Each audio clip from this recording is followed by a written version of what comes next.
कुंज बिहारी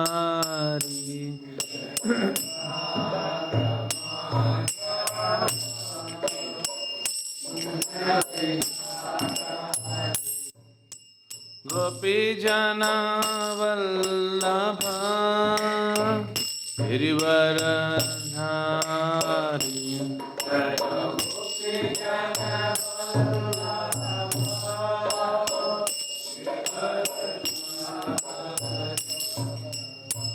गोपी जना वल्लभ गिरिवरधारी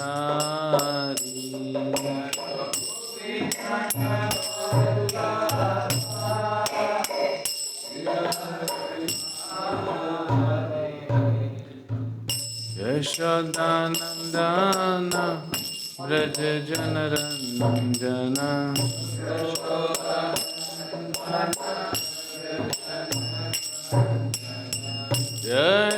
यशोदानंदन व्रज जनरंजन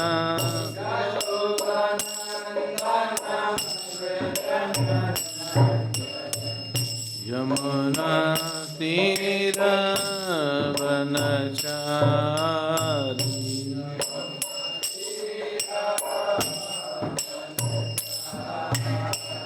यमुना तीर वनचारी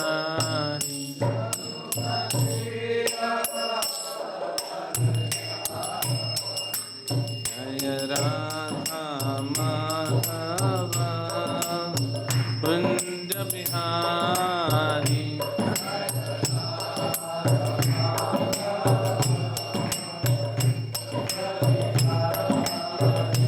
जय राधा माधव कुंज बिहारी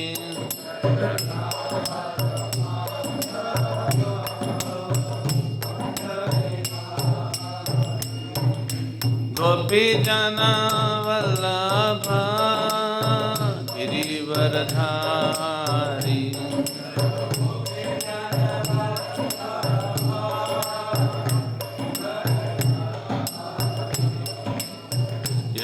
यशोदानंदन व्रज जनरंजन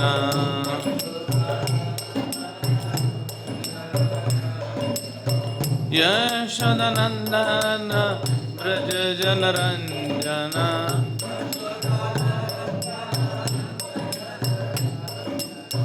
यमुना तीर वनचारी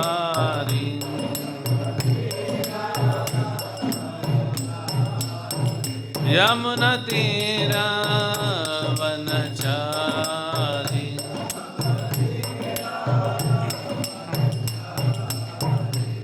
हरे Krishna Krishna Krishna Hare Hare Hare Ram Ram Ram Hare Hare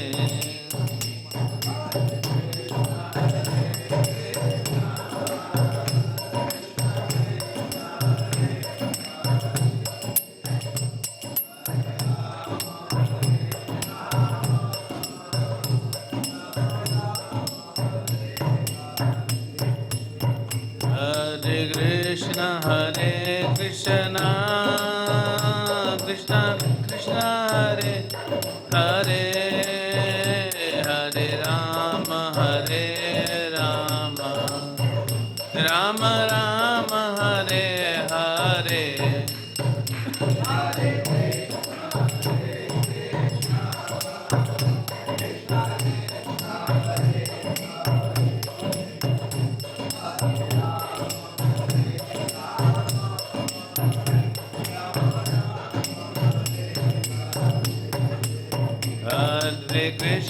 Hare Krishna Krishna Krishna Hare Hare Hare Rama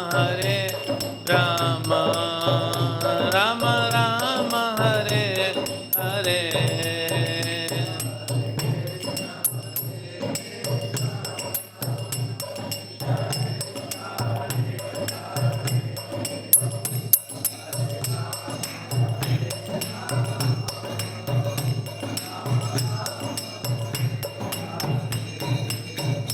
जय राधा गोकुलानंद राधा गोकुलानंद राधे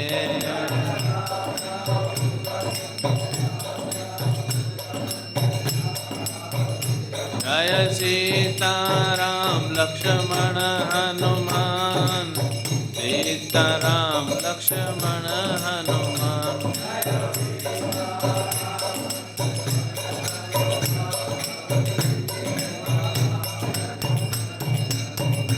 जय गौरनिताय गौरनिताय गौरनिताय जय गौरनिताय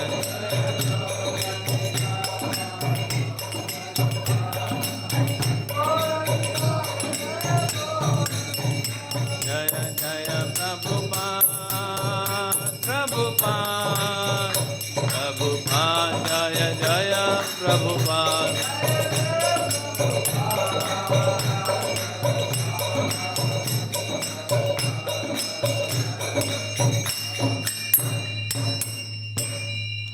जय ओम विष्णुपाद परमहंस परिव्राजकाचार्य अष्टोत्तरशत Shri Srimad his divine grace Abhay Charanaravinda Bhaktivedanta Swami Srila Prabhupada की जय ओम विष्णुपाद परमहंस परिव्राजकाचार्य अष्टोत्तरशत Shri Srimad his divine grace Bhaktisiddhanta Saraswati Goswami Srila Prabhupada की श्री श्री राधा गोकुलानंद भगवान की सीताराम लक्ष्मण हनुमान की श्री श्री गौर निदाय की ग्रंथराज श्रीमद् भागवतम की निताय गौर प्रेमानंदे all glories to assembled devotees all glories to assembled devotees all glories to assembled devotees all glories to Shri guru and Shri Gauranga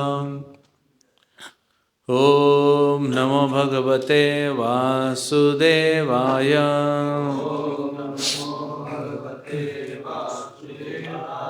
ओम नमो भगवते वासुदेवाय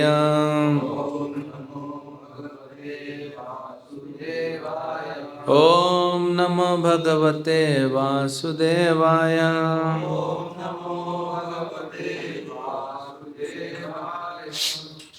हरे कृष्ण। हम पढ़ रहे हैं श्रीमद् भागवतम स्कंद 3 अध्याय 7 विदुर द्वारा अन्य प्रश्न श्लोक संख्या 13।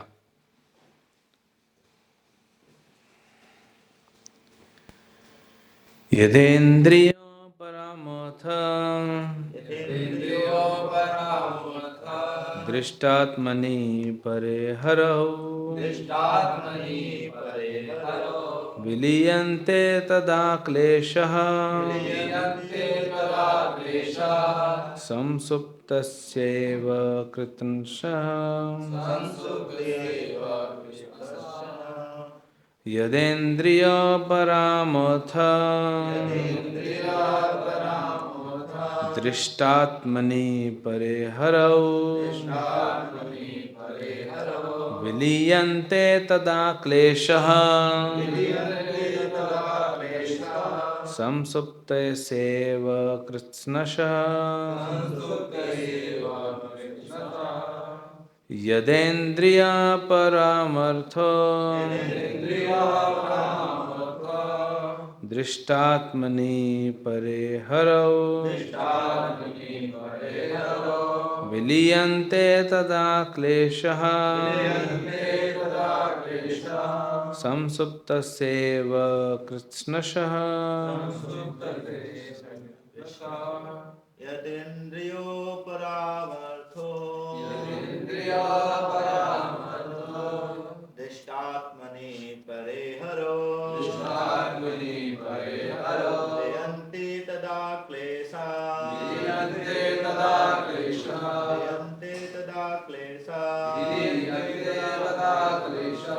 तस्यैव कृष्णस्नान्द्रियो परामर्थात्मनि परे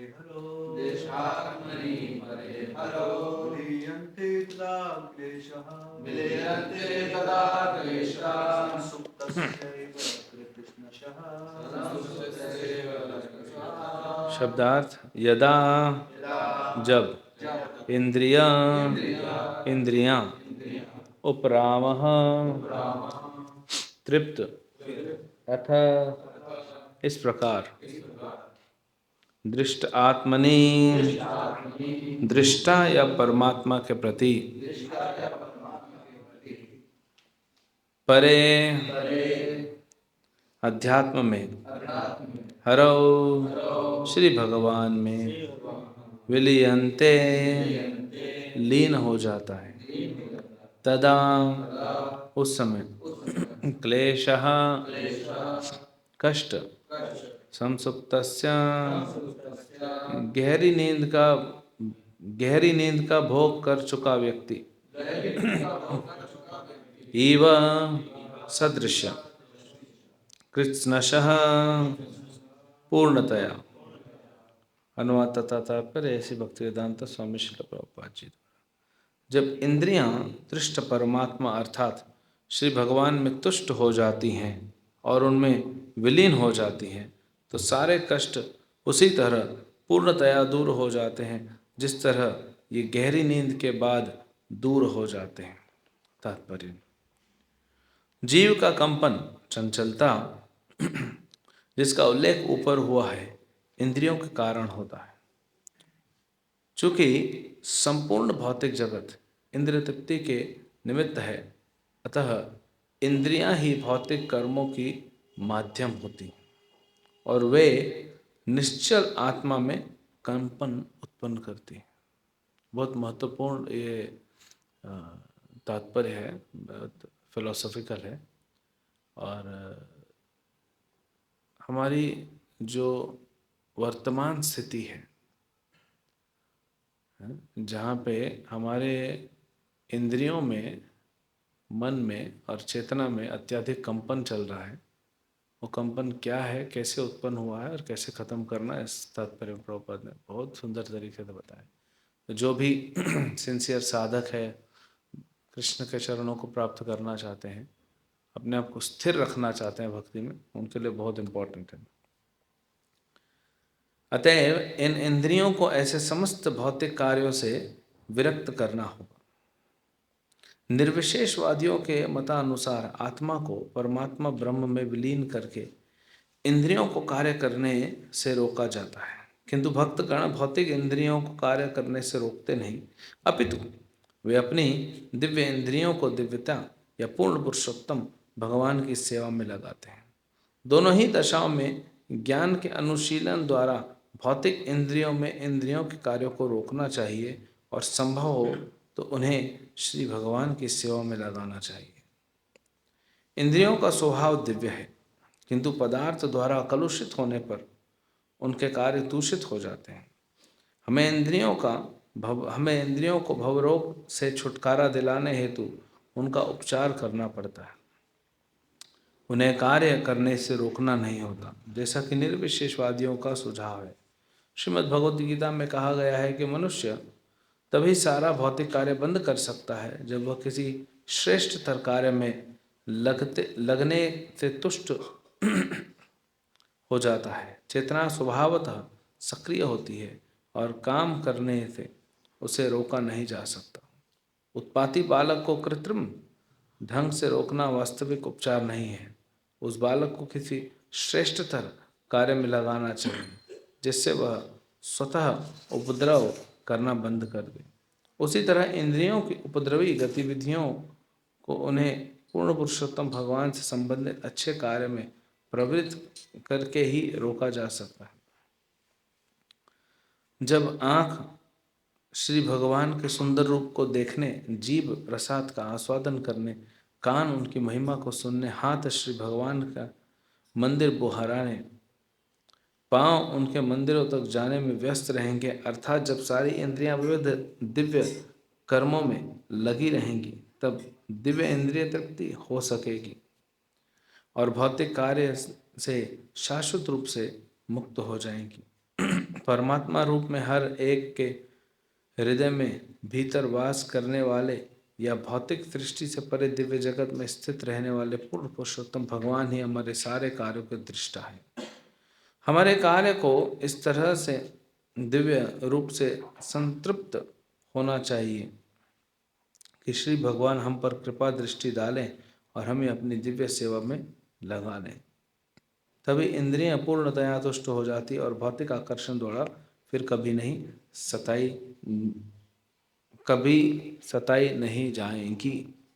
ओम अज्ञानतिमिरन्धस्य ज्ञानाञ्जनशलाकया चक्षुरुन्मिलितं येन तस्मै श्रीगुरुवे नमः। श्रीचैतन्यमनोभीष्टं स्थापितं येन भूतले स्वयं रूपकदा मह्यं ददाति स्वपदान्तिकं वन्देऽहं श्रीगुरो श्रीयुतापदकमलं श्रीगुरून् वैष्णवांश्च श्रीरूपं साग्रजातं सगणा रघुनाथान्वितं तं सजीवं साद्वैतं सावधूतं परिजनसहितं कृष्णचैतन्यदेवं श्री राधा कृष्ण पदान सगणा ललिता श्री विशाखावतं नमो विष्णुपादाय कृष्ण पृष्ठाय भूतले श्रीमते भक्ति वेदांत स्वामिनिति नामिने नमस्ते सारस्वते देवे गौरवाणी प्रचारिणे निर्विशेष शून्यवादी पाश्चात्य देशतारिणे नमो महावदन्याय कृष्ण प्रेम प्रदायते कृष्णाय कृष्ण चैतन्य नामिने गौरतुषे नमः। हे कृष्ण करुणा सिंधु दीनबंधु जगतपते गोपेश गोपिका कांत राधा कांत नमस्तुते तप्त कांचन गौरांगी राधे वृंदावनेश्वरी वृषभानुसुते देवी प्रणमामि हरिप्रिय वंशाकल्पतरुभ्यश्च कृपा सिंधुभ्येव च पतितनां पावनेभ्यो वैष्णवेभ्यो नमो नमः। जय श्री कृष्ण चैतन्य प्रभु नित्यानंद श्री अद्वैत गदाधर शिवासदि गौर भक्तवृंद हरे कृष्ण कृष्ण कृष्ण हरे हरे हरे राम राम राम हरे हरे।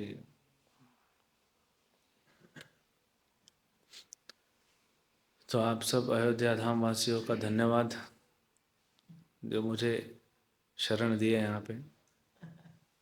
आप तो प्रभु श्री राम की शरण में हैं। आप जिसको शरण दिए उसको प्रभु श्री राम ने शरण दिया। लेकिन वो पावर कब तक काम करेगा? जब तक हम खुद प्रभु श्री राम की शरण में रहेंगे। अगर हम हट जाएंगे शरण से, फिर किसी को शरण देने की योग्यता नहीं रहेगी हमारी।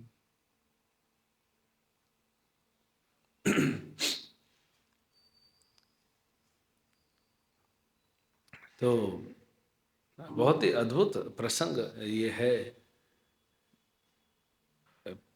कुछ श्लोकों पहले प्रश्न पूछा विदुर जी ने कि अगर भगवान पूरी तरह से आध्यात्मिक है और 3 गुणों से परे हैं और कार्य करते हैं, आके संसार में लीला करते हैं, तो वो कार्य तो गुणों में होता है ना, तो फिर भगवान परे कैसे हो गए और भगवान की लीलाएं परे कैसे हो गई? गुणों में रह के भी भगवान गुणों में क्यों नहीं? इस त्रिगुणी संसार में भगवान आकर लीला करते हैं। फिर पूछते हैं कि ठीक है, ये जीव तो भगवान का अंश है, हम सब भगवान के अंश हैं। जब भगवान नहीं फंसे, हम कैसे फंस गए?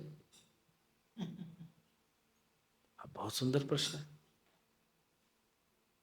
जो फिलोसॉफिकल बुद्धि रखता है, बेंट ऑफ माइंड ना, आध्यात्मिक में भी अलग अलग वैरायटी होती है। कुछ लोग ज़्यादा फिलोसॉफिकल होते हैं, उनके लिए बहुत अच्छा प्रश्न है।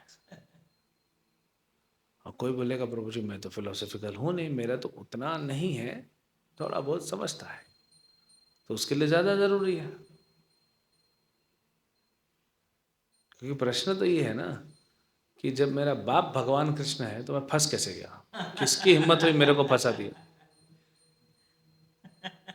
है ना। भारत में स्पेशली हम उत्तर भारत में बैठे हैं। उत्तर भारत में किसी को भी अगर कोई ट्रैफिक पुलिस वाला रोक दे तो जानता है मेरा बाप कौन है, ऐसा बोलते हैं ना। ये भारत में है, प्रचलन है। तो अब प्रश्न ये उठता है कि मुझे पता है कि मेरा बाप श्री कृष्ण है, कि कौन पैदा हो गया जिसका इतना हिम्मत हो गया मेरे को फंसा दिया, मेरे को रोक दिया। मेरी गाड़ी जा रही थी, बीच में कौन आके रोका? प्रश्न ही है। तो ये प्रश्न तो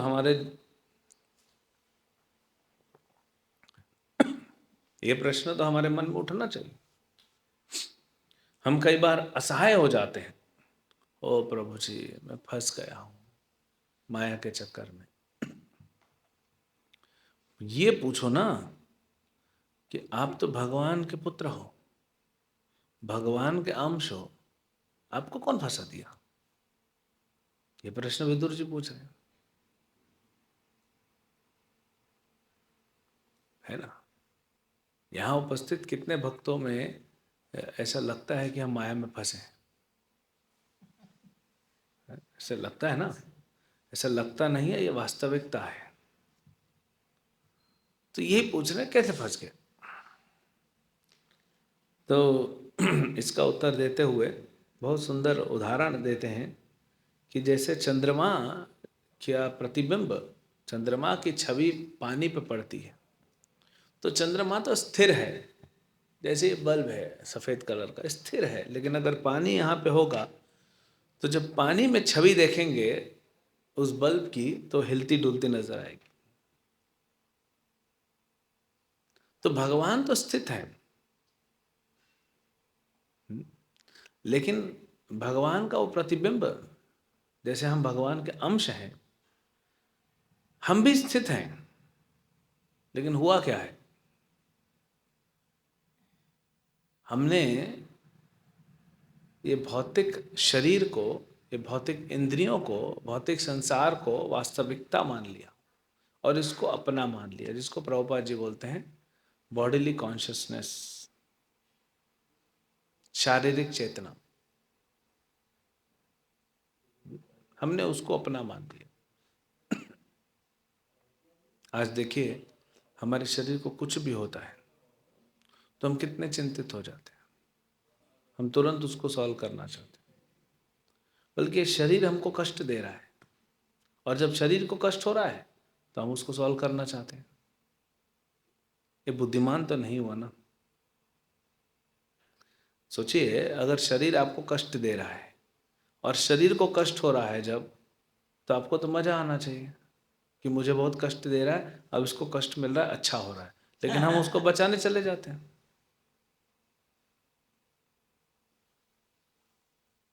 फिर कहते हैं नहीं प्रभु जी भगवान ने दिया है इसको, भगवान की सेवा के लिए दिया है।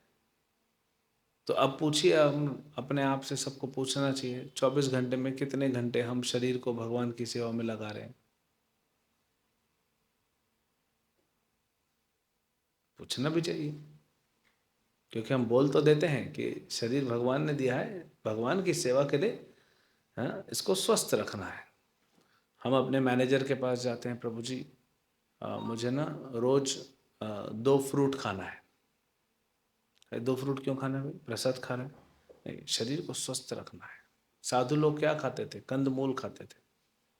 तो मैं भी कंदमूल खा के अपने शरीर को स्वस्थ रखूंगा और भगवान की सेवा में लगाऊंगा।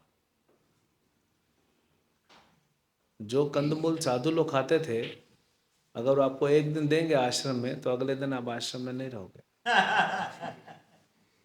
आप राम मंदिर में जाके वहां पे भंडारे में खाओगे। क्योंकि जो पहले के साधु लोग रहते थे, तो ये आम और सेब और क्या क्या होता है, अनार, अंगूर, मौसम्बी, ये नहीं खाते थे। वो जंगल के फल खाते थे, तो उनमें कोई स्वाद ही नहीं होता। बनाओ सेहत।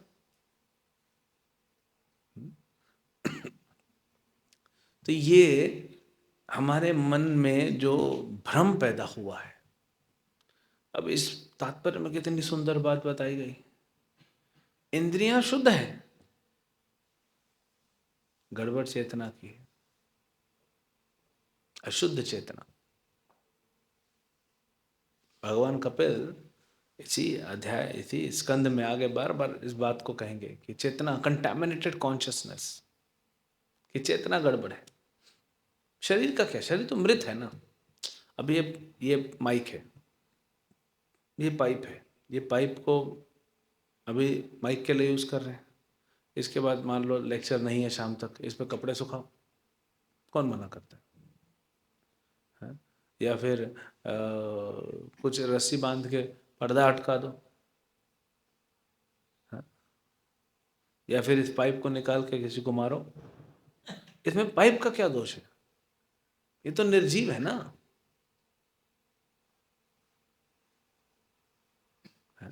लेकिन अगर आप इस पे कपड़े सुखाओगे, मान लो किसी भक्त के आपने कपड़े सुखा दिए, क्योंकि बाहर बहुत कोहरा है, ठंडी है, तो कपड़े सूख नहीं रहे, तो आपने पंखे के नीचे से किसी का कपड़ा सुखाया, तो आपको आशीर्वाद देगा। अगर आप ये पाइप निकाल के और किसी पे प्रहार करोगे, तो आपको उल्टा प्रहार मिलेगा। तो पाइप का कोई दोष नहीं। तो शरीर तो निर्जीव है ना। शरीर कैसे आपको कष्ट दे सकता है? शरीर आपको तकलीफ कैसे दे सकता है? क्योंकि आप शरीर को स्वयं अपने आप को शरीर मानते हो। हम में से कितने लोग मानते हैं शरीर निर्जीव है? शरीर तो निर्जीव है ना। शरीर में जान है क्या? नहीं। शरीर के अंदर आत्मा है। आत्मा ने शरीर को अपना बना के रखा है। एक उदाहरण देते हैं। आप में से भक्त लोग कभी कार में बैठे हैं ना, है ना? तो मान लीजिए कार में बैठे आप कार चला रहे हैं और ट्रैफिक पे आपकी कार रुकी, या आप चला रहे हैं या पीछे बैठे हैं और आपकी ट्रैफिक पे कार रुकी। एक लड़का आता है पीछे से साइकिल में। अब जनरली क्या होता है, जो साइकिल होती है, साइकिल वाले रुकना पसंद नहीं करते, क्योंकि उनका तो एक्सेलरेटर नहीं है ना। वो तो बेचारे को शुरू से फिर उठाना पड़ेगा। इसलिए कोई अगर साइकिल में जा रहा है, उसके सामने आप आ जाओ, तो उसको बहुत गुस्सा आता है, क्योंकि उसका पूरा ब्रेक लग गया, फिर उठाना पड़ेगा। और दूसरा चीज साइकिल वाले पसंद नहीं करते, जमीन पे पैर रखना। बैलेंस गड़बड़ आ जाता है ना, तो कंफर्ट नहीं रहता, स्पेशली जो बड़ी वाली साइकिलें आती है। तो कोई साइकिल वाला आया, गांव का लड़का, अब जमीन पे पैर नहीं रखेगा तो रुकेगा कैसे? तो उसने एक हाथ आपके कार पे रख दिया। आप कार हो? नहीं ना। तो क्या हो? बेकार। हम तो कार नहीं है। लेकिन जैसे हमारे कार के ऊपर हाथ रखता है, हम अंदर बैठे हुए कार में हमको पता पड़ जाता है किसने हाथ रखा है।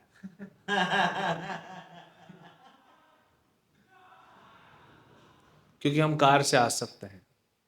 हम अपने आप को कार समझते हैं। इसी को अहंकार कहते हैं। अहंकार। और क्योंकि ये मिथ्या है, इसलिए इसको मिथ्या अहंकार कहते हैं।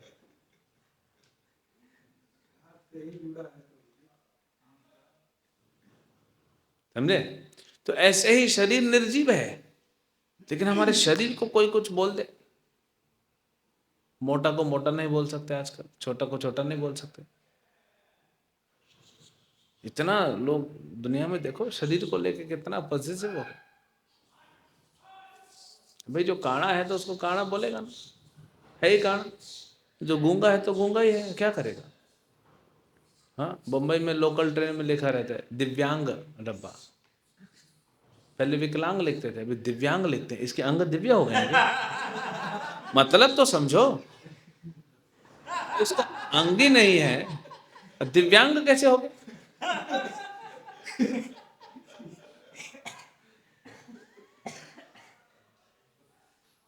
बचपन में मम्मी हम सबको धोखा दे के दवाई खिलाती थी,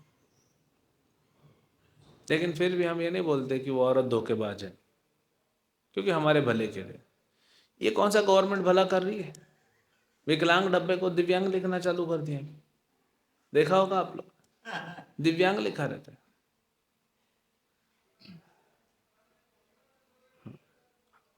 एक कारण हो सकता है कि वो सिर्फ दिव्य चीजों को अपने अंगों से पकड़ पाता है। जैसे सुनाई नहीं देता तो सिर्फ दिव्य ध्वनि पकड़ पाता है, इसलिए उसको दिव्यांग बोल दिया। तो इतने पॉजिटिव हो गए लोग, पर शरीर क्या है? अब चलिए, ये तो सब जो हो गया, ये फिलोसफी हमको पता है। I am not this body, I am soul, सब पता है हमको। लेक्चर भी दे चुके हैं। मैं एक बार परम पूज्य गोपाल कृष्ण गोस्वामी महाराज से पूछा लेक्चर के बाद कि महाराज, भगवत गीता पढ़ ली, लेक्चर भी दे दिया भगवत गीता पे, डिस्ट्रीब्यूशन भी कर दिया, दूसरों को इंस्पायर भी कर दिया कि आगे जाके लेक्चर दो। ये सब करने के बाद मुझे खुद भगवत गीता समझ में आ ही नहीं रही, क्योंकि मैं अप्लाई नहीं कर पा रहा हूँ। भगवत गीता का एक श्लोक हम अप्लाई नहीं कर पा रहे अपने जीवन में, क्योंकि सिर्फ एक श्लोक अगर हम अपने जीवन में उतार दे भगवत गीता का, हम शुद्ध भक्त बन जाए। कोई भी श्लोक उठा लो, देहिनोऽस्मिन्, बेसिक देहिनोऽस्मिन् यथा देह कौमारम यौवनम जरा तथा देहांतर प्राप्तिर धीरस्तत्र न मोह्यति। मोहित नहीं होता, लेकिन हमको आधी चपाती कम मिल जाए, हम पूरे आश्रम को मोहित कर देंगे।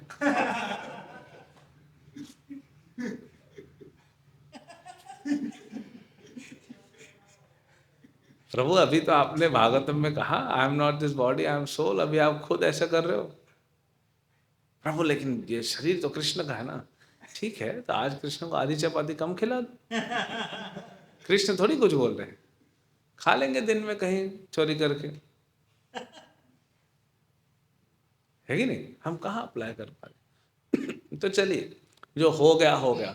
अब हमारी परिस्थिति प्रेजेंट, वर्तमान स्थिति, ये तो फ्लैशबैक में हमने बात किया, जैसे मूवीज होती है ना, फ्लैशबैक में चल रहा है, अभी लिखा रहता है वर्तमान का दिन।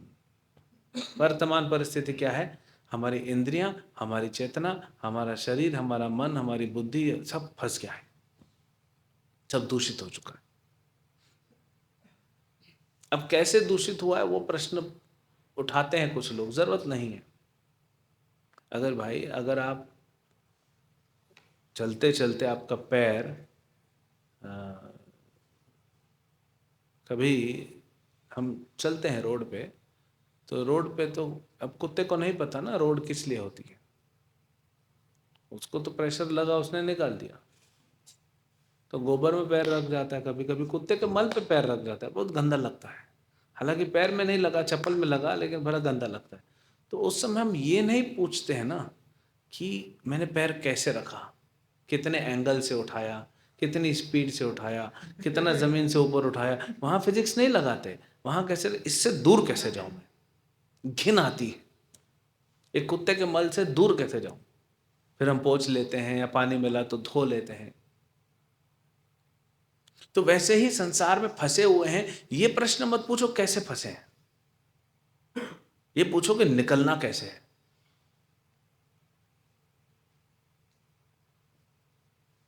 कुत्ते के मल में पैर रख दिया तो आप किसी से पूछते हो क्या, मैं इससे कैसे निकलूं? पूछते हो? नहीं, आपको बुद्धि आ जाती है, या तो रोड के डिवाइडर से पोंछ देते हैं, या तो मिट्टी पे पोंछ देते हैं। क्यों? क्योंकि आपको कुत्ते के मल से घृणा हो गई। घृणा होने की वजह से आप तुरंत बाहर आ गए। और यही कुंती महारानी कहती है, जब तक घृणा नहीं होगी संसार से, तब तक आप इसको छोड़ोगे नहीं। प्रभुपाद जी भी बोलते, हालांकि घृणा बेसिक है, क्योंकि संसार आध्यात्मिक है, भगवान का अंश होने की वजह से ये भौतिक संसार भी कृष्ण भक्त को कोई फर्क नहीं पड़ता है। लेकिन हम अभी उस स्टेज पे नहीं है। साधक के लिए इस संसार से घृणा होना जरूरी है। प्रभुपाद जी कहते हैं, कोई अगर जेल से भागा हुआ कैदी जेल की ड्रेस पहन के, वो सफेद ड्रेस काली धारियां बनी हुई, रोड पे चले तो उसको शर्म आनी चाहिए, तो जेल का कैदी है। वैसे ही हम इस शरीर को धारण किए चल रहे हैं, ये शरीर जो है ये जेल का ड्रेस है, तो हमको शर्म आनी चाहिए, अपने आप से, अपने शरीर से घृणा आनी चाहिए, तब आप इससे जल्दी निकल पाओगे। जब आपको ये घृणा आएगी कि मैं कैसे संसार में फंसा हूँ, इस घटिया संसार में मैं फंसा हूँ, तब आप उससे निकल पाओगे। अगर आप मज़ा मार रहे हो, आप सोचते हो नहीं ठीक है, भक्ति तो चल रही है, संसार में भी अच्छा ही है, तो फिर नहीं निकल पाएंगे, फिर भक्ति में उतनी तीव्रता नहीं आएगी, है ना। जैसे चप्पल पहन के आप जा रहे हैं, कुत्ते के मल पे पैर रख दिया, तुरंत चप्पल को जल्दी जल्दी जल्दी, और डिवाइडर के कॉर्नर पे, रोड पे डिवाइडर होता है, उस पर घिस के निकालना चाहते, जल्दी निकालना चाहते, और तीव्रता रहती है। इसी को बोलते हैं तीव्रेण भक्ति योगेन। जब तक घृणा नहीं होगी, तब तक आप उस तीव्रता से भक्ति नहीं कर पाओगे। क्योंकि आपको तो लग रहा है मजा है। कल मैं आ रहा था राम मंदिर से इधर आ रहा था, तो कोहरा बहुत था। कल 9 बजे बहुत कोहरा हो गया था रात को। तो एक फ्लाईओवर, मुझे पता नहीं है, तो बहुत सारे फ्लाईओवर बन गए, तो एक फ्लाईओवर पे हम चढ़े और अच्छा डबल रोड था, लेकिन गाड़ियाँ एक तरफ जा रही थी। अभी एक्सीडेंट हुआ है, क्या हुआ है, कुछ हुआ होगा। तो एक लड़का खड़ा था, उसने अपनी बाइक ऐसी खड़ी कर दी थी और एक बाइक दूसरी तरफ खड़ी थी, 2 लड़के खड़े थे, सब गाड़ियों को बोल रहे थे इधर से जाओ। तो हम भी इधर से गए तो देखा तो वहाँ पे एक टू व्हीलर का जो टू व्हीलर चालक है उसका एक्सीडेंट हो गया। और मैं तो देखना नहीं चाहता क्योंकि हर कोई नहीं देख सकता, लेकिन दिख गया उसका गर्दन पूरा उल्टा होकर पड़ा है, डेड बॉडी था, तो मर गया, उसी समय मृत्यु हुई। ये तो चलो ठीक है, धाम है, सुकृति मिल जाएगी, हाँ, लेकिन यही शरीर की वैल्यू है। कब कौन कहाँ कैसे खत्म हो जाए पता नहीं पड़ेगा। और उस शरीर में हम रह के और अपने मन मुताबिक भोग करना चाहते हैं, यही हमारा भ्रम है। शरीर अस्थाई है, कभी भी खत्म हो सकता है। भोग करने की इच्छा भी अस्थाई है, वो भी कभी भी खत्म हो सकती है, उसको खत्म करना पड़ेगा, लेकिन वो दुख देती है, वो भोग नहीं कराती, वो भोगाती है। तो दोनों टेम्पररी चीजों को लेके आप परमानेंट रिजल्ट की आशा करते हो, यही भ्रम है। इसी को भौतिक संसार का भ्रम बोला गया।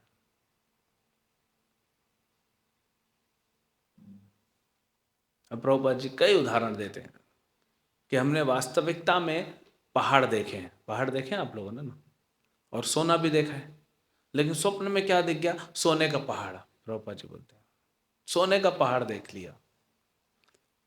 अब सोने के पहाड़ पे क्या भोगोगे आप?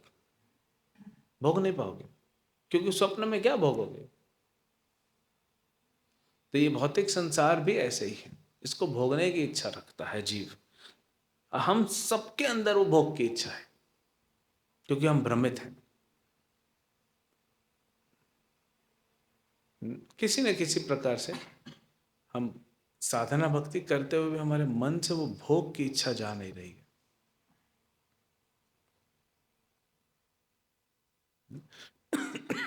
कैसे जाएगी?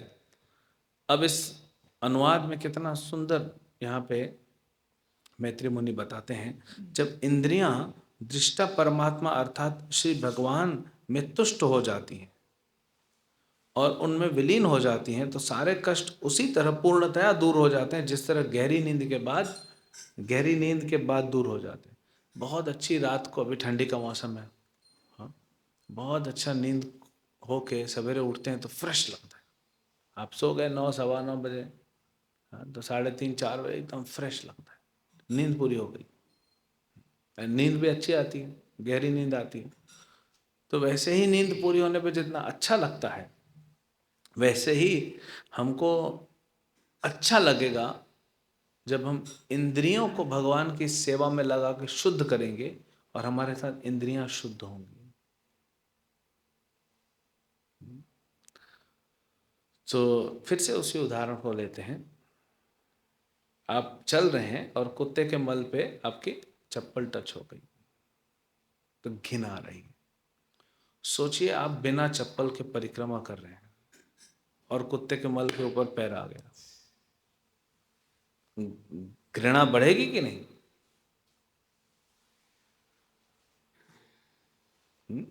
सोचिए आप पैदल चल रहे हैं बिना चप्पल के, लेकिन आपका पैर जो है कुत्ते के मल पे नहीं पड़ा, एक पत्थर से आपका पैर टकराया और लड़खड़ा के आप गिर गए।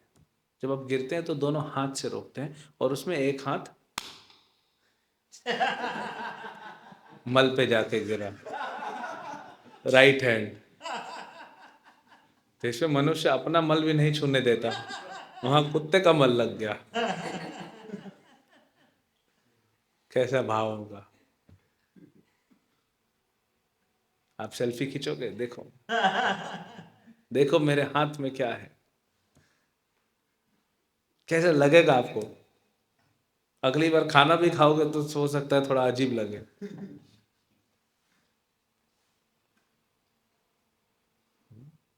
और सोचिए हम शुद्ध आत्मा, परम शुद्ध भगवान के अंश, शुद्ध आत्मा, ये गंदा घृणात्मक शरीर, इच्छाएं, इंद्रियां, मन, बुद्धि, घटिया अहंकार लेके धारण करे घूम रहे और सेल्फियां खींच रहे।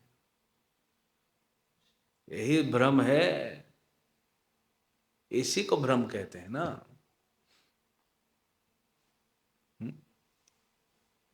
फिर कौन आदमी होगा बुद्धिमान कि ढूंढेगा जाके बाहर कुत्ते का मल, नहीं मिला तो सुअर का मल, और अपने चेहरे पे लगा लेगा और सेल्फी खींचेगा, हैप्पी बर्थडे टू मी। कौन होगा ऐसा? लेकिन हम सब कर रहे हैं। हमारा मन कितना गंदा है, कैसी कैसी भावनाएं हमारे मन में है, और कैसा हमारा शरीर है। कहीं से शरीर खोल लो गंदगी निकलेगी, कहीं से। 9 छिद्र होते हैं शरीर में, 9 छिद्र होते हैं। कभी ध्यान किया है 9 छिद्र से जो चीज बाहर निकलती है कुछ भी रखने लायक नहीं होती।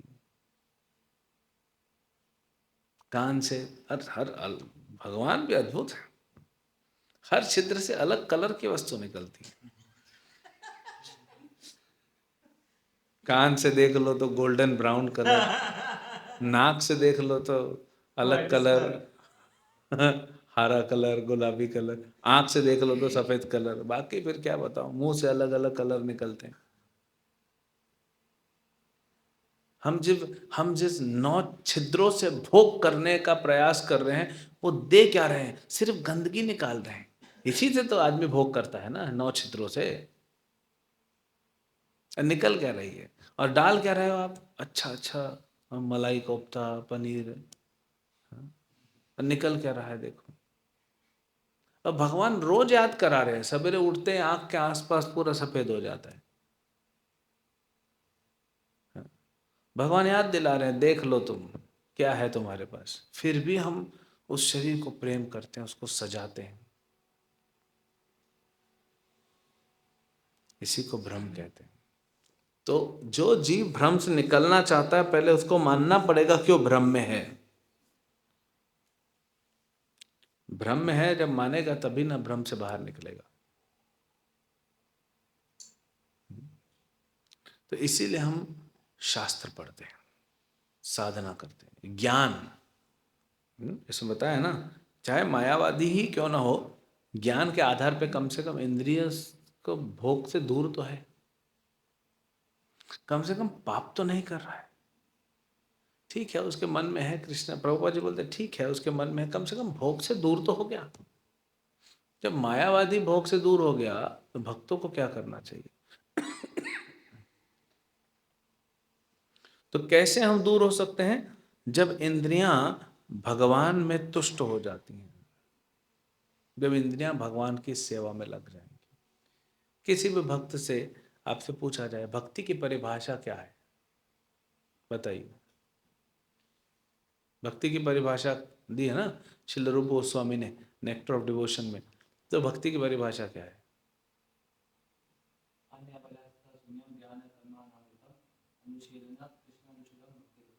ये उत्तम भक्ति की परिभाषा है। भक्ति की परिभाषा क्या? ये उत्तम भक्ति है। तब बिल्कुल सही बोला, भक्ति उत्तम। लेकिन भक्ति की परिभाषा उससे एक स्टेप नीचे भक्ति होती है, तो उत्तम भक्ति है। तो भक्ति की जनरल परिभाषा क्या है? हाँ, और एक श्लोक है, सर्वपाधि विनिर्मुक्तम तत्परत्वेन निर्मलम ऋषिकेन ऋषिकेश सेवनम भक्ति उच्यते। इसको भक्ति कहते हैं। हमको क्या याद होता है? ऋषिकेन ऋषिकेश, लेकिन उसके पहले क्या है? आप जो भगवान को फूल की माला पहनाए हो, आप गटर से फूल उठा के लाते हो या गंदे फूल पड़े हैं जमीन पे, चलो कृष्ण को माला पहना देते हैं? नहीं ना, आप भक्त हो। सबसे शुद्ध, सबसे टॉप क्लास के फूल हम ला के भगवान को माला पहनाते। तो शुद्ध चीज भगवान को देनी है। इसीलिए रूप गोस्वामी बोलते हैं सर्वपाधि विनिर्मुक्तम। पहले उपाधियों से तो ऊपर उठाओ अपनी चेतना को। अभी मन, चेतना, बुद्धि, अहंकार सब संसार की उपाधियों में घुसा हुआ है। तो उपाधियों से ऊपर उठेगा, सर्वोपाधि में निर्मुक्तम तत्परत्वेन निर्मलम, तभी तो निर्मल होगा ना ये सब चेतना इंद्रियां, तब आप कृष्ण की सेवा में लगा, उसको भक्ति कहते हैं। ये तो प्रभुपाद जी की कृपा है कि हम जैसे गंदे चेतना वाले, गंदे शरीर वाले, गंदे इंद्रियों वाले लोगों को भी बोल दिया ठीक है लगाओ। आप सोचिए कोई भक्त आप किसी के घर, किसी भक्त ने आपको खाने पे बुलाया, आइए प्रभु जी प्रसाद लीजिए, प्रसाद ला रहे हैं, और उसका पूरा चेहरे पे गंदगी लगी हुई है, हाथ पैर गंदे हैं, मिट्टी लगी है, उस गंदे हाथ से आपको सर्व कर रहा है, आप खाना पसंद करोगे? सोचिए भगवान को हम जाके जब भोग लगाते हैं, भगवान को खाना खिलाते हैं, भगवान कैसा लगता हो? फिर भी भगवान स्वीकार कर रहे हैं क्योंकि प्रभुपाद जी की कृपा है, ये हमारे आचार्यों की कृपा है। लोग बोलते हैं ना गुरु की क्या जरूरत है, गुरु क्यों चाहिए, हम डायरेक्ट भगवान से डील करेंगे। अरे हम इतने गंदे हैं, भगवान देखेंगे तक नहीं हमारे पास। ये तो गुरु बोलते हैं भगवान को, देख लो थोड़ा एडजस्ट कर लो, तब भगवान एडजस्ट करते हैं।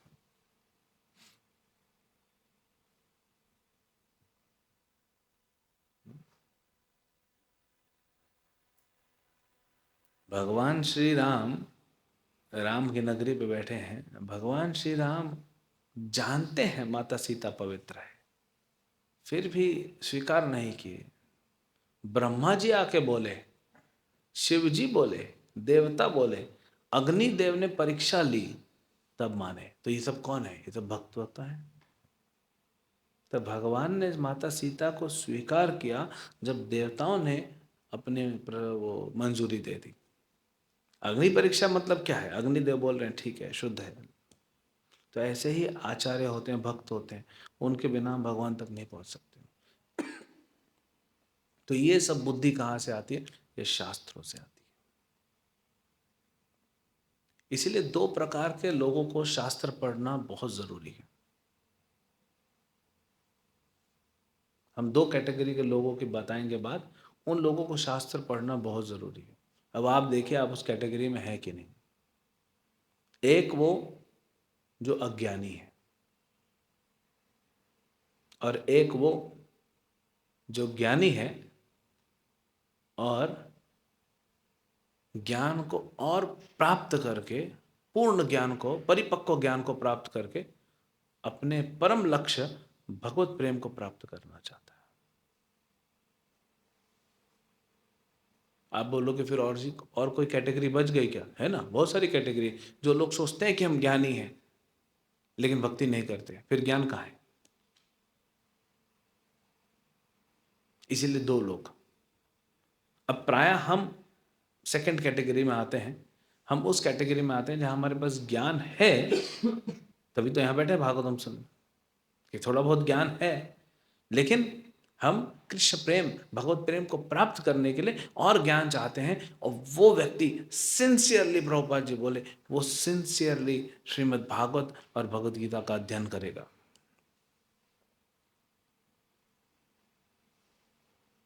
अगर आपका मन, आपकी इंद्रियां, आपकी चेतना अगर भागवतम में, भगवत गीता में नहीं टिक रही हैं श्लोकों में, तो आप संसार में बहुत तकलीफ खाने वाले हो, बहुत कष्ट मिलने वाला है, क्योंकि आप अज्ञानी हो नहीं,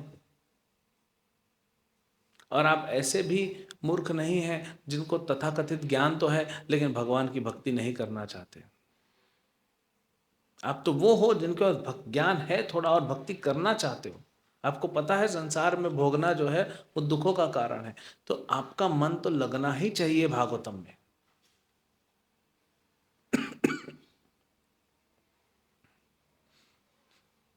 हमारे एक इस्कॉन के सन्यासी हुए,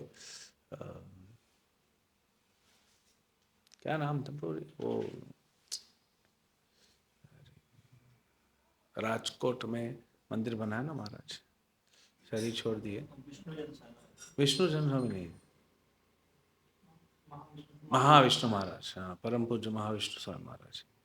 वो कहते थे ब्रह्मचारी को अगर स्त्री से विवाह करने से बचना है या उधर नहीं जाना है तो उसको भागवतम से विवाह करना चाहिए। है ना। या तो गोद में भागवतम होगा या तो फिर स्त्री होगी। भागवतम पुरुष है, हम स्त्री हैं, तो भागवतम के साथ विवाह कर लो। सो पढ़ना। और अभी कल ही मैंने लेक्चर दिया बॉम्बे में कि application based study of Srila Prabhupada books, कि कैसे पढ़ना है। कई बार प्रश्न होता है कैसे पढ़ना है। तो कहीं से भी, जैसे मान लीजिए हमने कहीं भी कोई पेज खोला और एक लाइन पढ़ी, ये पेज ऐसे ही खोला, अब पढ़ते हैं क्या है और देखते हैं एप्लीकेशन बेस्ड क्या होता है, हमारा चिंतन कहाँ होना चाहिए। इसमें प्रभुपाद जी लिखते हैं, जब भक्तों द्वारा श्री भगवान की स्तुति की जाती है तो उनके दिव्य कार्यों का ही वर्णन होता है। सिंपल, एक लाइन पढ़ी मैंने, अब मुझे तो अभी 1 घंटा पढ़ना है कम से कम। एक लाइन से शुरुआत की, तो मैंने लाइन पढ़ी कि जब भक्तों द्वारा श्री भगवान की स्तुति की जाती है। तो इसे क्या समझ में आया? सिर्फ इतना ही, श्री भक्तों द्वारा, जब भक्तों द्वारा श्री भगवान की स्तुति की जाती है, इसे क्या समझ में आया? मैं पढ़ रहा हूँ भागवतम, एक लाइन आई, अब इसको मैं कैसे अप्लाई करूँ? क्योंकि हम कई बार बोलते हैं एप्लीकेशन कैसे होगा, पढ़ना कैसे है। तो बताइए, भक्तों द्वारा श्री भगवान की स्तुति की जाती है, इसको मैं कैसे अपने जीवन में अप्लाई करूँ?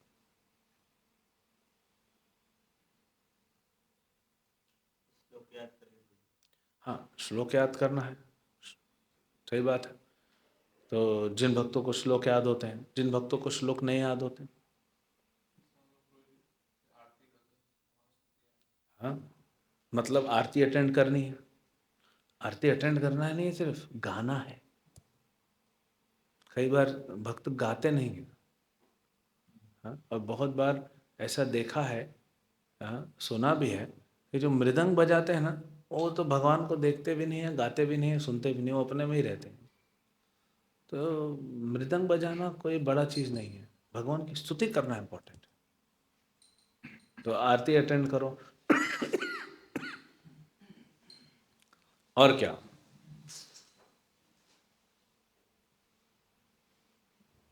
भक्त क्या करता है? भक्त का एक ही काम है, भगवान की स्तुति करता है।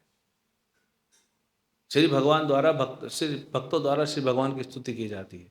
भक्त भगवान की स्तुति करता है। मैं क्या बनना चाहता हूँ? भक्त बनना चाहता हूँ। तो फिर भक्त बन के मैं क्या करूँगा? स्तुति करूँगा। और भक्त कैसे बनूंगा? स्तुति करके और स्तुति सुन के। तो भगवान के बारे में पढ़ना, भगवान के बारे में सुनना, यही मेरा धर्म है। श्रवणम कीर्तनम विष्णु, ये होता है एप्लीकेशन बेस्ड स्टडी। पढ़ा, आधी लाइन पढ़ी अभी हमने, आधी लाइन में हाँ मुझे ये करना है, चलो अब मैं नेक्स्ट, अभी मैंने आधी लाइन पढ़ ली, मुझे समझ में आ गया, अभी मैं क्या करता हूँ? अभी मैं लेक्चर सुनता हूँ। नहीं, ये पढ़ते रहो ना, यही तो करना है, स्तुति तो है भागवतम। इसको और ध्यान पूर्वक पढ़ पाओगे आप तुरंत और ये टाइम नहीं लगेगा। अभी हम डिस्कस कर रहे हैं इसलिए आपको लग रहा है ऐसे पढ़ेंगे तो बहुत टाइम लगेगा। कई बार मैं भक्तों को बोलता हूँ, देखो जब आप पढ़ते हो ना, हमेशा एक डायरी रखो, बड़ा अच्छा फुल साइज डायरी, वो आपके जीवन की पूंजी बनती है। फुल साइज डायरी रखो, कॉपी रखो, जो रखे, एक पढ़ते रहो, श्लोक एक पूरा पढ़ ला, तात्पर्य पढ़ लिया।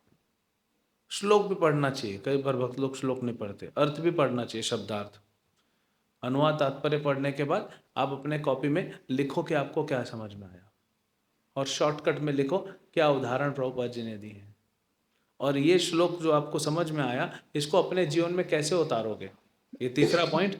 और चौथा पॉइंट, दूसरे को प्रचार करने के लिए कैसे समझाओगे, preaching application, understanding, analogies, personal application, preaching application. तो कई भक्तों को मैंने बताया ऐसा करो, तो लोग बोले नहीं बहुत स्लो हो जाता है हमारा रीडिंग। फिर मैंने 5 साल पहले किसी भक्त को बताया, उसने किया, फिर छोड़ दिया। 5 साल बाद बोलता है प्रभु जी 5 साल जो पढ़ा वो कुछ घुसा नहीं अंदर।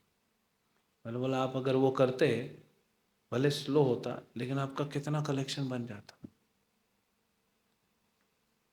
तो गहराई में घुसना पड़ेगा, स्पेशली जो ब्रह्मचारी है, स्पेशली क्यों ब्रह्मचारी का कब है, इंद्रियों से हमको भौतिक जो एनर्जी है, भौतिक शक्ति, उससे दूर होना है।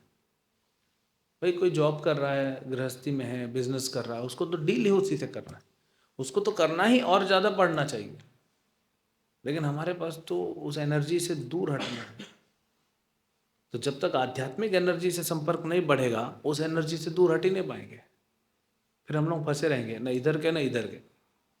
भाई जो जॉब कर रहा है, बिजनेस कर रहा है, कम से कम थोड़ा उधर है, हम न इधर है न इधर है, हम फंसे हैं। क्या करूँ? फिर 3 साल आश्रम में रहने का, मैं क्या करूँ? इधर जाऊँ, इधर जाऊँ, इधर जाऊँ, इधर जाऊँ, ऐसे करके और 3 साल निकल जाते हैं। फिर 6 साल बाद वो कुछ कर नहीं पाता है, फिर दोष देता है भक्तों के ऊपर। तो अब जो करने के लिए आए वो करो, तो शास्त्र का अध्ययन करो। और ये आपको लग रहा है स्लो, लेकिन ये फास्ट हो जाएगा, प्रैक्टिस करो। अभी देखो एक लाइन उठाई, अभी चलो और कोई लाइन उठाते हैं। इस श्लोक में श्री कृष्ण द्वारा अपने शरीर का परित्याग के संबंध में तत्क्षण शब्द अत्यंत महत्वपूर्ण है ना। अब यहाँ पे भगवान के शरीर का परित्याग करने की बात कही गई है, क्योंकि उद्धव जी बता रहे हैं, ये उसी में होगा दूसरे तीसरे अध्याय में जब उद्धव जी द्वारका लीला बताते हैं। सो भगवान का शरीर, भगवान तो शरीर त्यागे नहीं, भगवान तो शरीर त्याग ही नहीं सकते ना, उनके पास है ही नहीं। तो फिर भगवान ने त्यागा कहा? भ्रमित माया शरीर त्याग दिया। प्रभुपाद जी बोलते हैं जब भगवान करोड़ों अरबों लोगों के लिए शरीर बना सकते हैं, अपने लिए नहीं बना सकते? तो भगवान ने भ्रम पैदा कर दिया। तो तुरंत कनेक्शन लगाओ और फिर अगली लाइन पढ़ो, फिर अगली लाइन पढ़ो, अगली लाइन पढ़ो, अगली लाइन पढ़ो। आप देखोगे 1 घंटा रीडिंग के बाद आप पावर हाउस बन जाओगे, सरचार्ज हो जाओगे, क्योंकि आप उसमें घुसे अंदर। श्रील भक्ति सिद्धांत ठाकुर कहते हैं शहद के जो बरनी होती है कांच की, उसको बाहर से चाटने से स्वाद नहीं मिलेगा, अंदर घुसना पड़ेगा। ऐसे आप भागवतम में अंदर घुस सकते हो। और हमारे जितने भी तकलीफ है ना, जितने भी कष्ट हैं, जितने भी, चाहे वो शारीरिक हो, चाहे मानसिक हो, चाहे बुद्धि द्वारा हो, चाहे आध्यात्मिक हो, चाहे भौतिक हो, वो सारे के सारे कष्ट दूर हो जाएंगे सिर्फ और सिर्फ भागवतम पढ़ने से। अप्लाई करना तो दूर की बात है, सिर्फ पढ़ने मात्र से आपके कष्ट दूर हो जाएंगे। तब आपको रियलाइज होगा कि 99% जो कष्ट हैं आपके जीवन में वो मानसिक है, भ्रमित करने वाले, जिसको भागवतम से ज्ञान की तलवार उससे आपने काट दिया।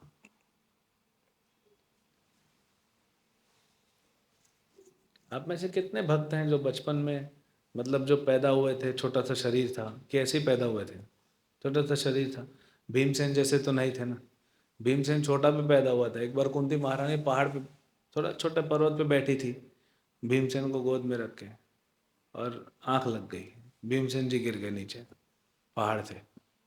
कुंती रोती हुई आई, अरे मेरे बच्चे का क्या हो गया, खून बह गया, सर फट गया, नीचे पत्थर टुकड़ा हो गया। आप तो ऐसे नहीं थे ना, आप तो अभी भी ऐसे नहीं हो।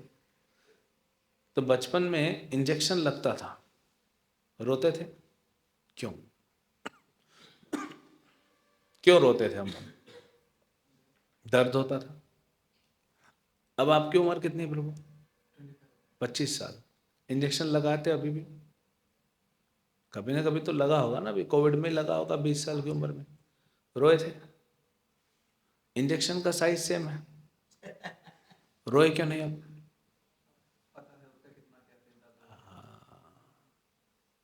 इंजेक्शन का दर्द को आपने सह लिया, क्योंकि आपने क्या कहा, मुझे पता है, मतलब ज्ञान है।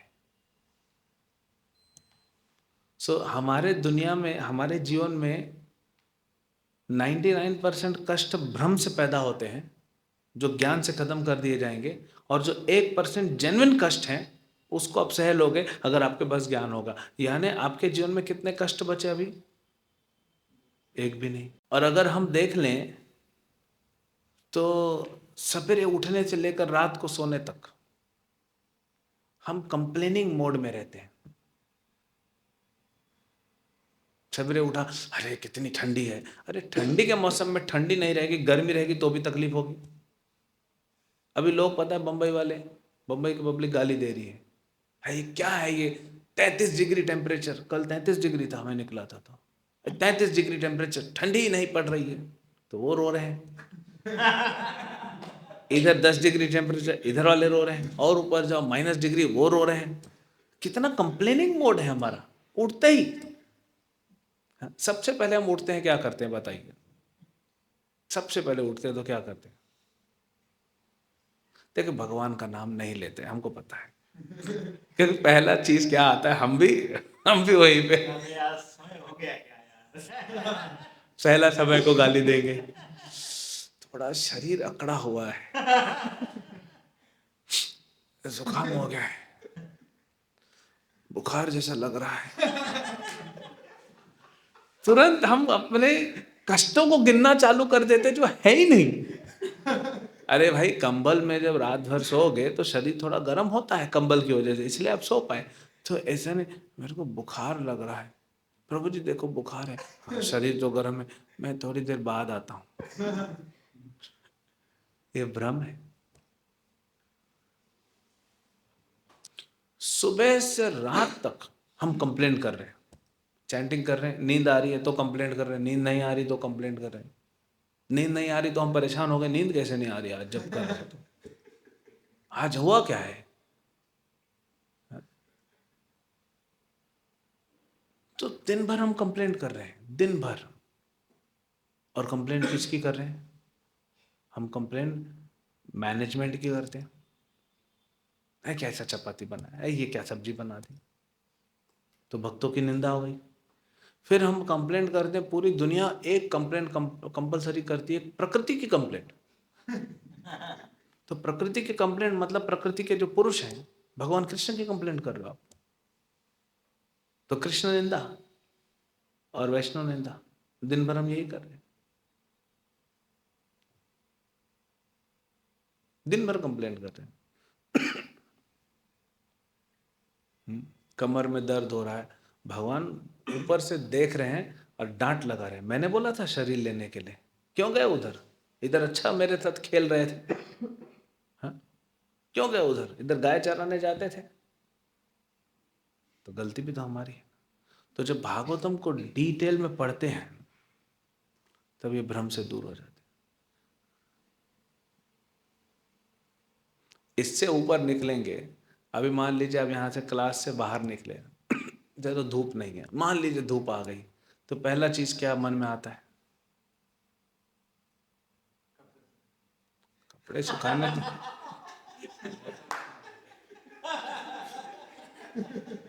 कपड़े को सुखाने से पहले क्या आता है? जैसे बाहर निकले और हल्की सी धूप आपको छुई, धूप ने जैसे आपको छुआ, आपको कैसा लगा?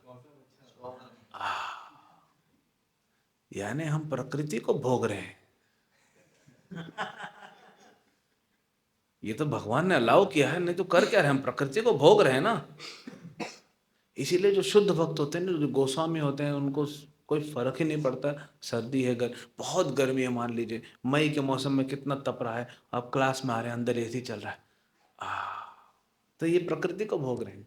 इससे भी परे जाना है हमको, लेकिन पहले कंप्लेनिंग मोड से निकलें, फिर भोग मोड से निकलें, फिर जब हमको कोई फर्क नहीं पड़ेगा, सर्वोपाधि विनिर्मुक्तम, एक गोस्वामी का लेवल है, तब भगवत धाम जाएंगे।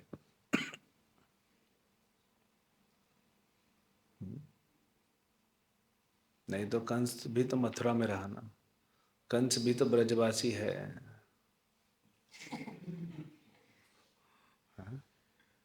मंथरा भी तो अयोध्या वासिनी है। तो फिर हम धाम में रह के हम फायदा नहीं उठा पाए ना। कंस और मंथरा ही बन के। मंथरा को देखा था? देखा मंथरा को? मैं तो देखा नहीं हूँ, सुना हूँ। हमेशा कंप्लेनिंग, हमेशा कंप्लेंट करती रहेगी। पढ़िए आप रामायण, आचार्य से सुनिए, हमेशा कंप्लेंट करती रहेगी। ऐसे हम कंप्लेंट करते रहते। तो इसलिए बहुत जरूरी है हमारे लिए श्रीमद् भागवत का अध्ययन करना। इस स्टोन से निकल जाएंगे, इस जीवन शैली से निकल जाएंगे। और दूसरा, ये किसके लिए जरूरी है शास्त्र? जो अज्ञानी है। इसीलिए चैतन्य महाप्रभु क्या कहे? भारत भूमि ते मनुष्य जन्म हो लजार, जन्म सार्थक करी करो परोपकार। आपने अपना कर लिया, अब जाके ग्रंथ बांटो। संसार में अज्ञानी लोग हैं जो श्रद्धालु हैं, बहुत सारे लोग मिलेंगे हमको पता है ये सब। हाँ, स्पेशली यूपी में आप लोग हो, यूपी में सबसे पहले क्या, हमको पता है, हमको 700 श्लोक याद है। ठीक है महाराज, आपको 700 श्लोक याद है, एक आध जीवन में लगा भी लो, अप्लाई भी कर लो। तो ऐसे लोग मिलते हैं, लेकिन श्रद्धालु लोग भी मिलेंगे, तभी ना इतनी सारी लाखों गीताएं बढ़ रही हैं, है ना लोग। तो अलग अलग तरीके, प्रभुपाद जी का बोले टैक्स योर ब्रेन्स, अलग अलग तरीके सोचने पड़ेंगे। भगवान के सामने आके रोना पड़ेगा कि प्रभु मुझे बताइए, मैं ग्रंथ वितरण के लिए जा रहा हूँ, कल मैं 8 घंटा ग्रंथ वितरण गया, सिर्फ 30-40 गीता बिकी, मैं ज़्यादा ग्रंथ वितरण करना चाहूँ, मेरे को आइडिया थोड़ा दीजिए। भगवान चाहे तो 1 सेकंड में इतनी गीता बांटवा सकते हैं आपकी, जितनी आप छाप भी नहीं सकते 1 साल में, है कि नहीं। लेकिन भगवान क्यों नहीं कर रहे हैं? क्योंकि भगवान इसमें इंटरेस्टेड है कि मेरा भक्त जो गीता वितरण के लिए जा रहा है, वो मेरी शरण लिया कि नहीं। जब पुरुषोत्तम देव महाराज, कौन थे, पुरुषोत्तम देव के पुत्र कौन थे, इंद्र के अवतार चैतन्य महाप्रभु, कौन से राजा थे पुरी के, प्रतापरुद्र, जो जिनको जो वैष्णव ड्रेस में गए थे, महाप्रभु का चरण मसाज किए थे, प्रतापरुद्र। हाँ, तो प्रतापरुद्र महाराज के पिता थे पुरुषोत्तम देव, वैष्णव थे। तमिलनाडु के राजा ने चैलेंज कर दिया, आओ लड़ने, चले गए अपनी सेना उठा के, हार के आ गए, बड़ा बुरी तरह परास्त होकर आ गए। आके क्या हुआ, आके रोए पापा के पास और बड़े पापा के पास, जगन्नाथ और बलराम, प्रभु ये क्या हो गया, मैं कैसे हार गया। जगन्नाथ बोले मेरे से पूछ के गया, आशीर्वाद लेके गया, बंदूक लेके चला गया, गोली तो मेरे पास है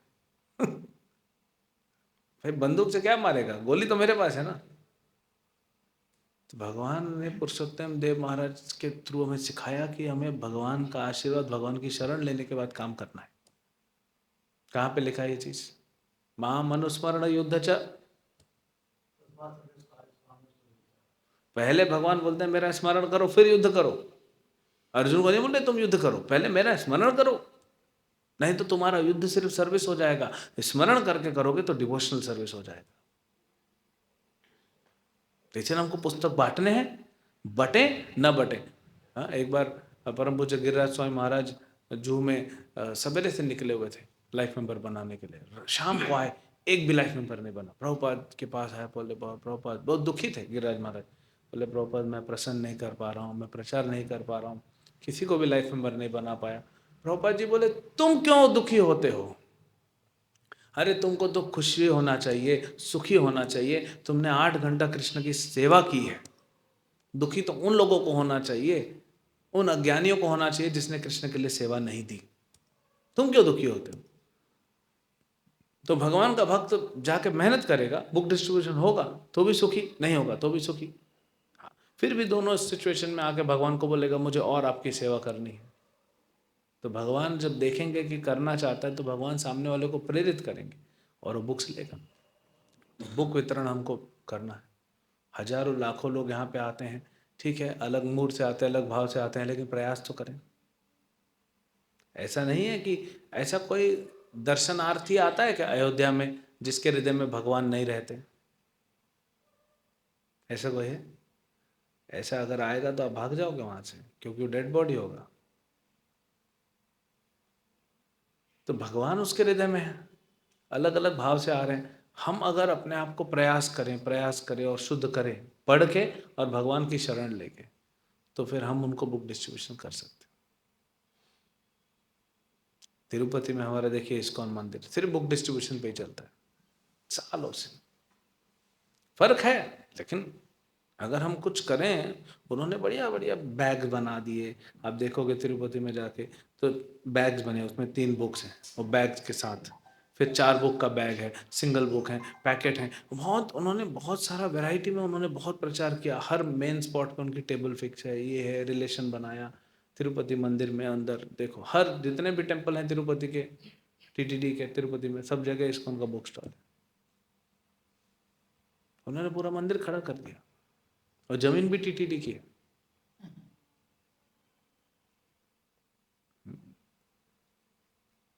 प्रयास करना चाहिए। तो उसके लिए हमको क्या करना पड़ेगा खुद। तो हमने यहाँ चर्चा किया, सबसे पहले हमको ये मानना पड़ेगा कि हम भ्रम में हैं और इस संसार से घृणा होनी पड़ेगी। तब हम यहाँ से बाहर निकलने की चेष्टा करेंगे, तीव्रेण भक्ति होगी ना, जल्दी जल्दी बाहर निकलेंगे। और उसको निकलने के लिए क्या करना पड़ेगा, इंद्रियों को कृष्ण की सेवा में लगाना पड़ेगा। और उसके लिए ज्ञान चाहिए, ज्ञान मिलेगा श्रीमद् भागवतम से। भागवतम को ध्यान से पढ़ना पड़ेगा, ध्यानपूर्वक पढ़ना पड़ेगा, समझना पड़ेगा, एक एक लाइन को समझना पड़ेगा। भागिए मत, 18,000 श्लोक खत्म करके आपको कोई गोल्ड मेडल नहीं मिलने वाला है। 18,000 श्लोक खत्म हो जाएंगे, पूरा पढ़ लोगे भागवतम, फिर क्या बोला जाएगा आपको, फिर पढ़ो। भागो मत, भगवत धाम भी जाओगे तो यही भागवतम ही रहेगा। तो इसीलिए उसमें थोड़ा गहराई में जाओ। इससे आपके जो संसार में जो कष्ट मिल रहा है आपको, चाहे वो भ्रम के कष्ट हो, भ्रम से उत्पन्न हो, या जेन्युइन कष्ट हो, वो सबसे आप पार हो जाओगे, क्योंकि आपको नॉलेज है। अभी आप 25 साल क्यों इंजेक्शन लगाते हो, क्योंकि आपको पता है कि इंजेक्शन मेरे काम की है, इसलिए उसका दर्द सह लेते हो। तो वैसे ही अगर आप भागवतम पढ़ोगे, संसार में कष्ट मिलेगा, उसको सह लोगे। और वही उपाय है। कष्ट से डील करने का एक ही उपाय है, कष्ट से दूर हो जाओ। कष्ट कैसे दूर होगा भाई, कष्ट तो सामने आ रहा है, तो उसको सह लो, मतलब एक्सेप्ट कर लो। जैसे ही आप एक्सेप्ट कर लोगे, आपके मन से वो निकल जाएगा, आपको कष्ट दे नहीं पाएगा। खांसी है, आप एक्सेप्ट कर लो, बीमारी है, आप एक्सेप्ट कर लो, ठीक है तो क्या कर सकते हैं, काम तो रोक नहीं सकते ना। और फिर ये जब हम होगा, तब भगवान की हम शरण ले पाएंगे, भगवान की सेवा कर पाएंगे। तब भगवान का पुस्तक का वितरण का जो प्रयास करेंगे हम, उसमें बहुत अच्छा रिजल्ट आएगा। इसलिए जन्म सार्थक करी, फिर करो परोपकार। बहुत सुंदर ये प्रसंग चल रहा है, बहुत अच्छे से आप इसको चर्चा कर सकते हैं, पढ़ सकते हैं। स्पेशली ये जो प्रश्न पूछे गए हैं इस अध्याय में, तो ब्रह्मचारी के लिए बहुत अच्छा है करना है। ठीक है, बहुत बहुत धन्यवाद। श्रील प्रभुपाद की जय, ग्रंथराज श्रीमद् भागवतम की जय, निताई गौर प्रेमानंदे। हरे कृष्णा। प्रभु जी एक प्रश्न है हमारा, जैसे हमारी संपत्ति हो और हम भक्त हैं और दूसरा उस संपत्ति पे अटैक कर रहा है, तो हम भक्त हैं छोड़ दें या कि उसको हम अपना हक लेना चाहें? अगर आप देखिए, अगर वो संपत्ति लेने के लिए आपको बहुत कष्ट हो रहा है और आपका भक्ति खराब हो रहा है, तो जाने दीजिए। अगर आप वो संपत्ति कृष्ण को दे रहे हैं, तो मरना मारना भी चलेगा।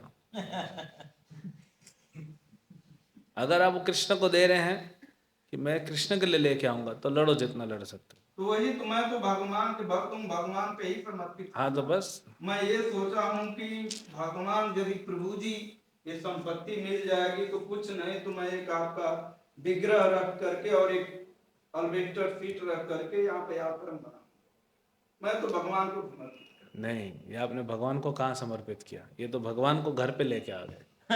नारद मुनि वसुदेव जी को डांटे थे। वसुदेव ने बोला, देखो मैंने तपस्या की, भगवान प्रकट हुए, मेरे से मांगे, तो मैंने बोला भगवान मेरे घर में पुत्र के रूप में आ जाओ। तो नारद मुनि डांट दिए वसुदेव को, बोले भगवान प्रकट हुए तो आपको बाहर जाना चाहिए ना, कि भगवान को उधर लाना चाहिए। तो इसलिए संपत्ति में भगवान को लाने से अच्छा संपत्ति भगवान को दे दो। ये भगवान का एजेंट खड़ा है।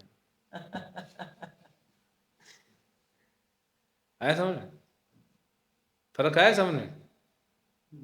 हाँ, समझा देंगे आप। प्रभु जी का बहुत आभार है। प्रभु जी को देखा है कि इतना सुंदर छोटे छोटे बहुत ही डीप मीनिंग बताए प्रभु जी। हमारे चक्रवर्ती प्रभु जी हमारे जुगुम मंदिर में जहाँ पर इस्कॉन का फाउंडेशन हुआ है, वहाँ से प्रभु जी प्रभुपाद जी के चरणों से ही भक्ति को लेके आए हैं। सबसे ज़्यादा समय प्रभुपाद मुंबई जुहू में ही दिए हैं। प्रभुपाद जी का हेड ऑफिस है, प्रभु जी हमारे प्रभुपाद जी के हेड ऑफिस से आए हैं। तो हम इतने सुंदर सुंदर अनुभव, इतने सालों का अनुभव है प्रभु जी शेयर किए, तो हम प्रभु जी से ही निवेदन करेंगे कि अगली बार आएँ तो एक दिन एक्स्ट्रा लेके आ सकते हैं हम लोग को थोड़ा सा अपना संग दे सकते हैं। और यात्रा भी लेके आ रहे हैं प्रभु जी मार्च में, तो हम लोग पूरा प्रयास करेंगे प्रभु जी और प्रभु जी के भक्तों का। और ये मंदिर आप ही का है प्रभु जी, एक जुहू का, इसको भी ब्रांच बना लेते हैं तो हम बहुत आभारी हैं प्रभु जी का। हरे कृष्णा, हम बोल के धन्यवाद देंगे प्रभु जी का। हरे कृष्णा कृष्णा कृष्णा हरे हरे, हरे राम राम राम हरे। श्री चक्रवर्ती प्रभु जी की, श्री उपाद की।